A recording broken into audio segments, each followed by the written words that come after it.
என் பேர் மயில்சாமி. எனக்கு 30 வயசு ஆகுது. கல்யாணத்துக்கு நேரம் வந்துருச்சான்னு பார்த்து சொல்லுங்கய்யா. வணக்கங்க பார்த்துடலாம். நல்ல நேரம் ஐயாவுக்கு கூலி வருதான்னு பார்த்துடலாம். தம்பி, உங்களுக்கு ஜாதகத்தில் ஒரு சின்ன தோஷம் இருக்குது, கிரக தோஷம். அதுக்கு நீங்கள் என்ன செய்யணும்னா, உங்களை விட வயசு கூட உள்ள ஒரு 36 வயசு உள்ள ஒரு பொண்ணை கல்யாணம் பண்ணிங்கன்னா உங்களுக்கு கல்யாண தோஷம் போயிடும் தம்பி. இதை பற்றி நீங்கள் என்ன தம்பி நினைக்கிறீங்க? 36 வயசா? என்ன சாமி இப்படி சொல்லிட்டீங்க? இதுக்கு வேறு எதுவும் வழி இல்லையா? கட்டங்களையெல்லாம் வச்சு பார்த்தா வழி ஒன்றும் இல்லைப்பா. நீயே தான் தேர்ந்தெடுத்துக்கணும்.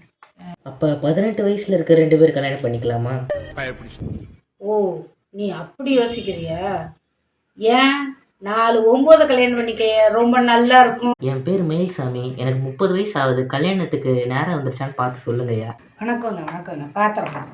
நல்ல நேரம் ஐயாவுக்கு கூலி வருதான்னு பார்த்துடலாம்.